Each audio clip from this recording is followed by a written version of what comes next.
Shalom, shalom. This is William Hall. I'm going to show you a few videos. There's going to be 4 videos on how I make our Tzitziot. Okay? 4 videos because it literally just takes too long on one video.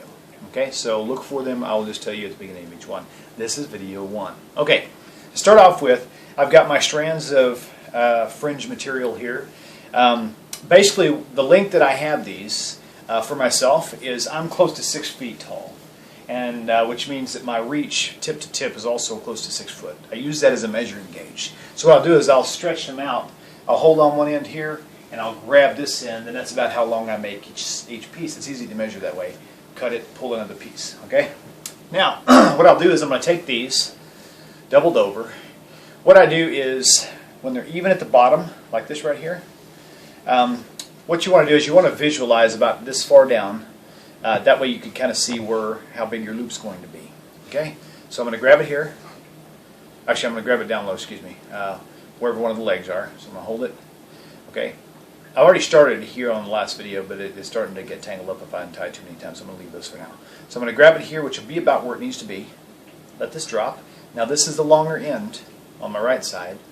Okay? Now I'm going to grab it and pinch it high. I'm not going to let go of this spot now. Now I'm going to use a milk jug, which is one of my favorite friends for making Tzitziot, is because of the handle and because of the size, diameter of this collar here. You'll see in a little while why. So basically I'm going to take this pinched area and I'm going to tuck it underneath here, do an over and under, just wrap it like this, no tying, so it's easy to come undone, and take the remaining part and just wrap it around this collar 3 or 4 times so that it stay out of your way. As you can see, this is very strong. Okay? So then I will basically start my braiding process by dividing the strands up into 3s. Okay? As you can see now, you've got 2, 2, and 2.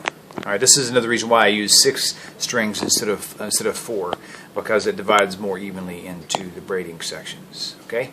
So basically what I did here was I started braiding them, and you can see here how they started and finished.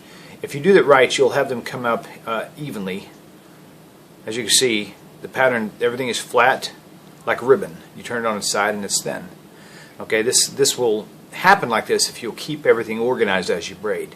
Now, I made the mistake of tying this so that you won't be able to really see. I'll try to do 1 or 2 so you can see. I use my fingertips a lot. I'll basically do 5 or 6 passes, just like this, 2, 3, 4, 5. And then you grab one of these things and pull it out this way. If you do that about every 5 or 6 passes, 7 passes, it won't get tangled up into a big knot down here. And that's what you want. You want to keep it untangled. I'm going to go about 65 to 70 passes. 1, 2, 3, 4, 5. Okay, and that'll get you right about the right length that you need. Okay, so I'm going to pull this off, and I'm going to show you the one that I've already got to the right length. Okay, this one here is about the right length. It's a little bit too long, but it won't matter because the pieces that are too long will actually end up in the knot itself when I wrap it around the jug, which is what I'm fixing to do now. You're going to see that the collar of this jug is pretty much perfectly the right size, so that whenever I go to tie it, I'm just going to put a double knot in it, and I'm going to put the double knot in and pull it really tight. Okay? You want to kind of keep it even. And as you can see, it's starting to slide on me, so let me get it even again. You just pull it really tight, and if you can see how, even though it's too long, the braids still end up underneath the knot. Don't worry about it. Pull it tight, wrap it your second knot, and pull it snug. Like this. Okay? And now that can just easily be snapped off. That's another reason why I like this jug. It's flexible. And this will always come out the exact same size every single time. And as you can see, there's no hassle of trying to divide your threads to put them in your loops or in your eyelets, grommets or whatever. So as you can see, it turns out literally nice and flat, and the pattern is very consistent all the way through. So look for video number 2 next, and shalom until next time.